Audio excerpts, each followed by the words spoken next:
Does it still count as a successful Bird Box challenge if I just film this while wearing the blindfold, or do I have to edit it while wearing this thing too? Because you might want to watch this with a blindfold if it's the latter.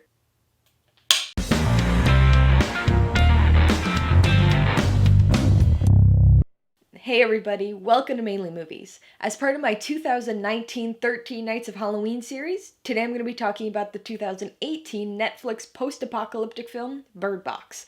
If you're new here, please consider subscribing for a variety of movie-related content like reviews, rank lists, and trailer reactions. All of my reviews include a breakdown of the pros and cons, my rating, and some tailored film recommendations, so be sure to watch through to the end of this video for all of that extra content. Bird Box stars Sandra Bullock, Trevante, Rhodes, and John Malkovich, and was directed by Susanne Bier. It's based on Josh Malerman's 2014 novel of the same name, and focuses on the character Mallory, played by Sandra Bullock, as she attempts to survive a strange apocalyptic threat. The threat itself is a bit of a mystery, with characters soon discovering that if they look at this invisible entity, they will instantly be compelled to kill themselves. Bird Box is a straightforward yet confounding film. I'll start off by saying that I liked the movie, but I'm not entirely sure if it's actually a good movie. On its surface, it's a reasonably entertaining post-apocalyptic drama thriller, but if you dig a little deeper, it's clear that this film is trying to say something.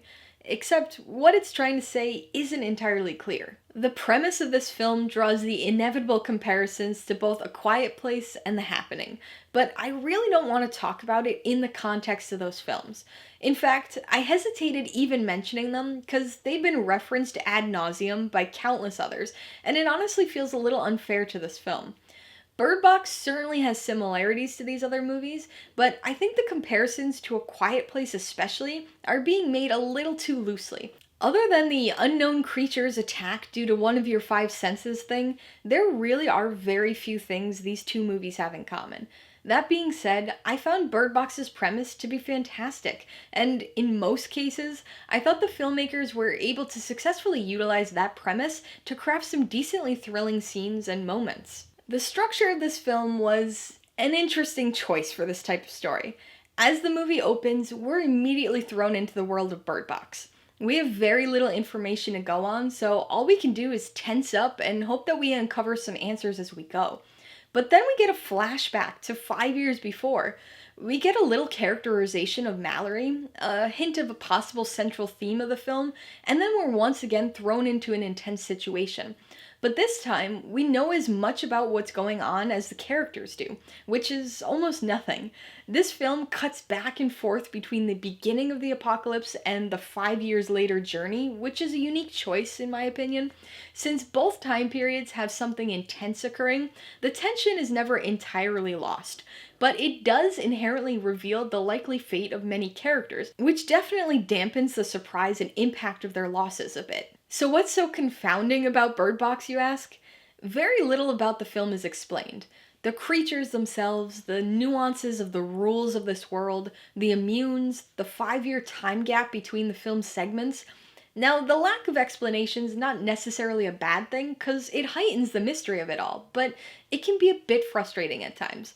But most frustrating of all are the muddled metaphors. What exactly is this film trying to say?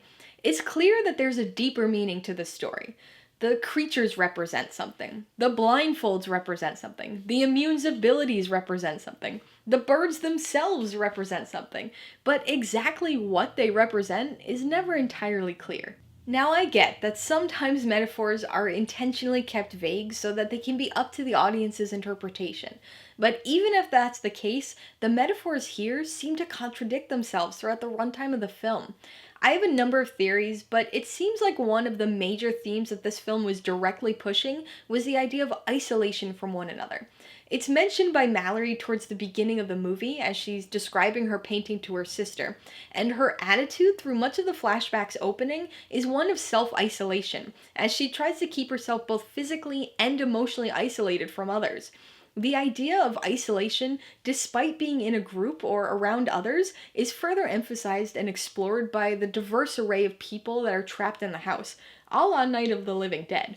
Most of these people initially see only their differences from one another, but it's only by uniting to work together that any of them have a chance of survival as food dwindles and the threat continues to mount. So, if we follow this theme and consider the negative concept to be isolation, then we can assume the negative force in the movie should represent that concept.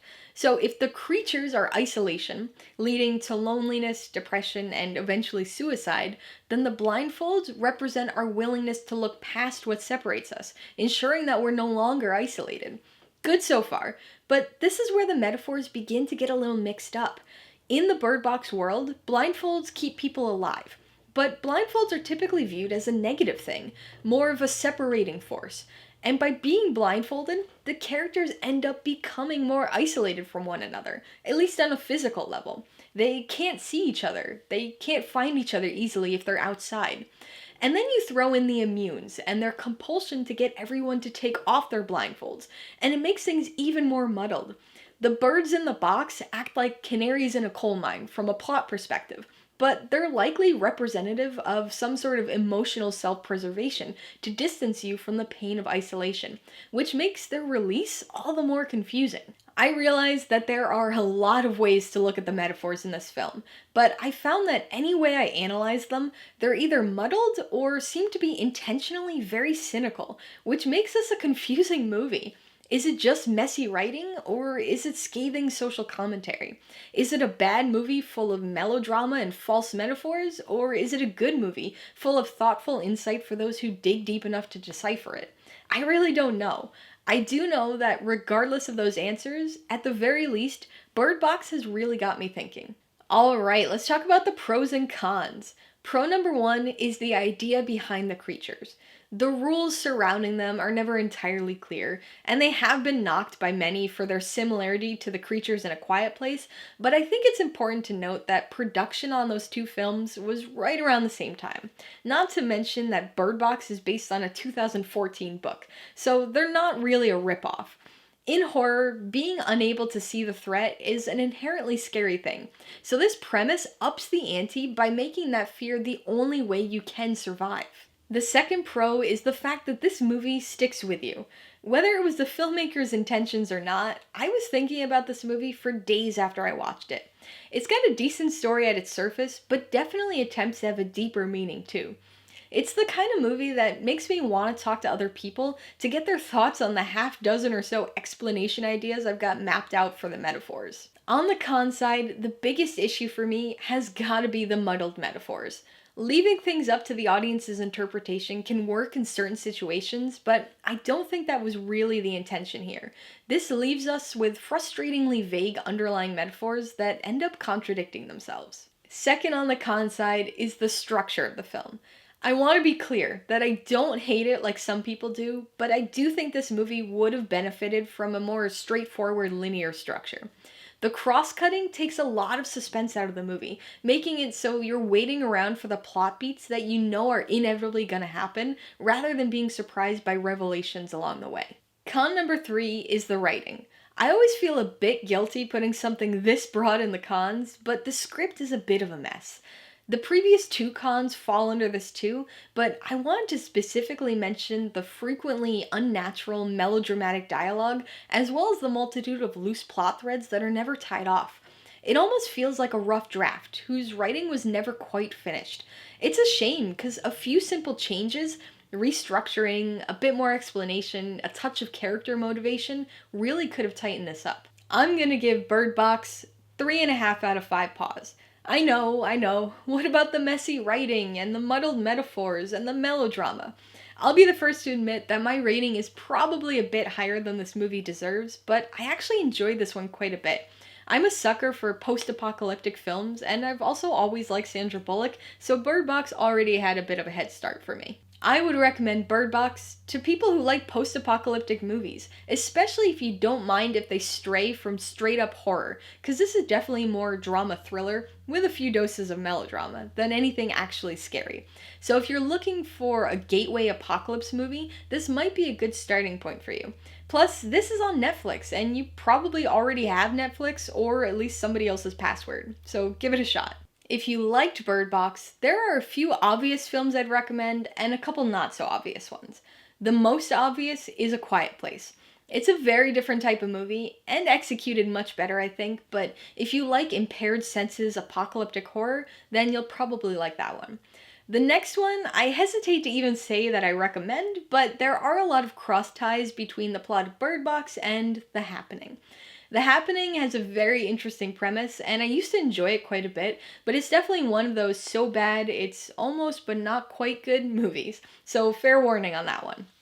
As far as non-obvious recommendations go, my first would be Night of the Living Dead.